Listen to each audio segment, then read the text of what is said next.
2008 में अनिल अंबानी दुनिया के छठे सबसे अमीर आदमी थे।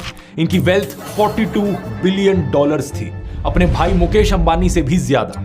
लेकिन 16 साल फास्ट फॉरवर्ड करो, आज 2024 में अनिल अंबानी कहीं भी स्टैंड नहीं करते। कर्जदार इनके पीछे पड़े हैं, कई सारे कोर्ट केसेस इन पर चल रहे हैं और सेबी ने इनको अब इंडियन मार्केट से बैन कर दिया है 5 सालों के लिए। आखिर ये कैसे हुआ? इस डाउनफॉल की कहानी के पीछे छिपी है दो भाइयों की ऐसी लड़ाई जिसके बारे में ज्यादा लोग जानते नहीं है।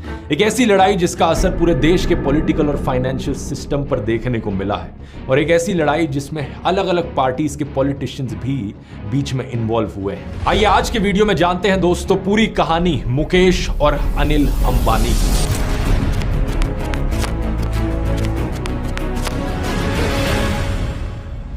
वीडियो शुरू करने से पहले कहना चाहूंगा दोस्तों कि जो भी चीज मैं आपको इस वीडियो में बताने जा रहा हूं, हो सकता है वो आपको सुनने में बहुत शॉकिंग लगे, लेकिन एक भी चीज मेरी खुद से बनाई हुई नहीं है, मेरी अपनी राय नहीं है। एक एक लाइन, एक एक क्लेम का सोर्स किसी ना किसी पुराने न्यूज आर्टिकल से है या किताब से है। आप इन सोर्सेज को रेफर करना चाहें तो ये डिस्क्रिप्शन में आपको मिल जाएंगे वीडियो। इस कहानी की शुरुआत होती है दोस्तों इन दोनों भाइयों के पिता से, धीरू भाई अंबानी।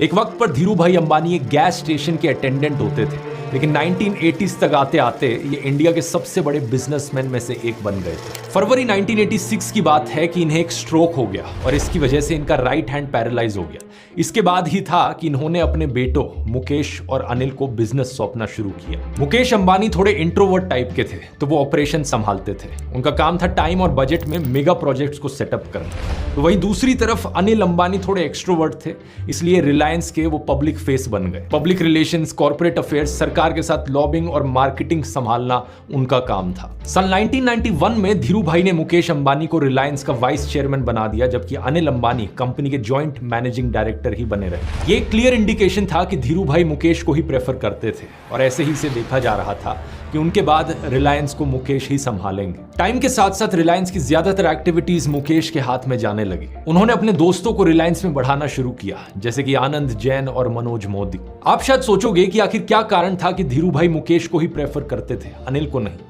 इसके पीछे कई कारण थे, इनमें से एक पारिवारिक भी था। अनिल अंबानी का टीना मुनीम से शादी करने का डिसीजन।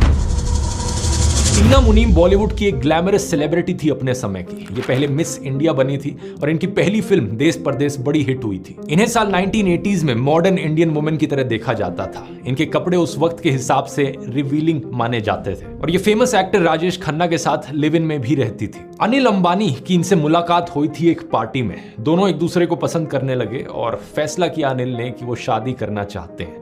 लेकिन एक प्रॉब्लम थी, एक सोशल हर्डल था।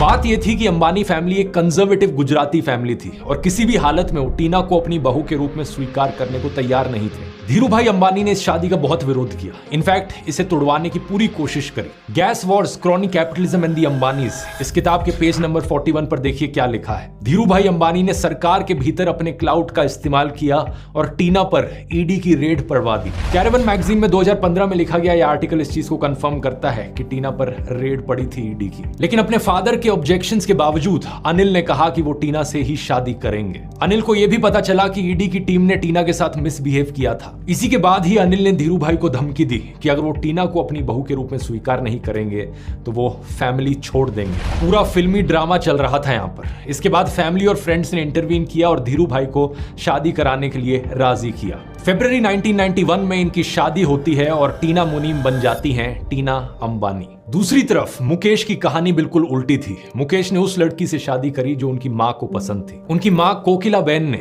एक भरतनाट्यम डांस रिसाइटल में नीता दलाल को देखा और कुछ इस तरीके से शादी होती है मुकेश और नीता की। नीता दलाल नीता अंबानी बन जाती हैं और अब फैमिली में इन्हें असली बहू माना जाने लगता है, जबकि टीना को एक आउटसाइडर की तरह देखा जाता है।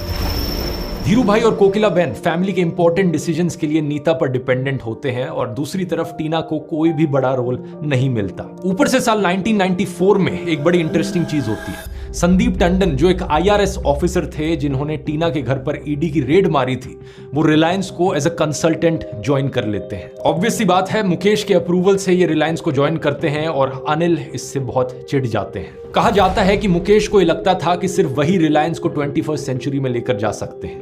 इसके संकेत मिलने शुरू हुए जब रिलायंस ने टेलीकॉम सेक्टर में अपनी एंट्री की। रिलायंस इन्फोकॉम नाम की एक कंपनी बनाई गई और इसमें ना अनिल और ना ही अनिल के किसी आदमी को कोई मेजर रोल दिया गया इस कंपनी में। इस रिलायंस इन्फोकॉम कंपनी की मालिक एक और कंपनी थी जिसका नाम था रिलायंस कम्युनिकेशन इंफ्रास्ट्रक्चर लिमिटेड, और इस कंपनी का 50.55% शेयर मुकेश और नीता अंबानी होल्ड कर रहे थे और 45% शेयर RIL होल्ड कर रही थी। RIL रिलायंस की मेन कंपनी थी और इस मेन कंपनी के भी चेयरमैन और मैनेजिंग डायरेक्टर मुकेश अंबानी खुद थे, और टॉप पोजीशंस पर बैठे थे मनोज मोदी, आनंद जैन और भरत गोयनका जैसे लोग जिन्हें मुकेश का लॉयलिस्ट माना जाता था। अनिल अंबानी को यह क्लियर साइन लगा कि मुकेश उन्हें साइडलाइन कर रहे हैं और मुकेश उनको बराबर का पार्टनर नहीं मानते हैं। इसके साथ साथ अनिल को यह भी लगता था कि जो कंपनी में उनका रोल है पॉलिटिशियंस, ब्यूरोक्रेट्स और मीडिया को मैनेज करना, उसको अप्रिशिएट नहीं किया जा रहा था। अनिल अंबानी रिलायंस की ग्रोथ के लिए ग्लोबल फंड मैनेजर्स को भी सेट करते थे, लेकिन वो नाराज थे कि उनसे ज्यादा इंपॉर्टेंस मुकेश अंबानी अपने लॉयलिस्ट्स को दे रहे थे। धीरू भाई अंबानी के जिंदा रहते हुए भी साल 1999 तक दोनों भाइयों के बीच ये बड़ी दरार आ चुकी थी। रिलायंस ग्रुप दो अलग अलग फैक्शंस में बंटने लग गया था, एक प्रो मुकेश ग्रुप और एक प्रो अनिल ग्रुप। धीरू भाई को भी पता था कि उनके दोनों बेटों में नहीं बन रही है, लेकिन बिजनेस को डिवाइड करने की बजाय उन्होंने एक दूसरा रूट लिया। मार्च 2002 में उन्होंने अपनी रिलायंस कंपनियों का एक मेगा मर्जर अनाउंस किया। इसमें इन्होंने रिलायंस इंडिया लिमिटेड के साथ रिलायंस पेट्रोलियम को मर्ज कर दिया। ये करने के पीछे कहा जाता है कि इनकी ये सोच रही थी कि रिलायंस ग्रुप में बंटवारा अब इम्पॉसिबल हो जाएगा और दोनों भाइयों को एक साथ मिलकर काम करना ही पड़ेगा, लेकिन ऐसा होता नहीं है। 6 जुलाई साल 2002 धीरू भाई अंबानी का देहांत होता है। इसके बाद मुकेश अंबानी के पास रिलायंस का कंट्रोल आ जाता है और Anil Ambani second in command बन जाते हैं। लेकिन इसके कुछ ही महीनों बाद दोनों भाइयों के बीच में टेंशन्स और बढ़ने लगती हैं। अनिल अंबानी को लगता है कि मुकेश RIL का इस्तेमाल कर रहे हैं अपने टेलीकॉम वेंचर को फाइनेंस करने के लिए और उससे खुद को और अपने दोस्तों को पर्सनल फायदा पहुंचाने के लिए। इसके अलावा नीता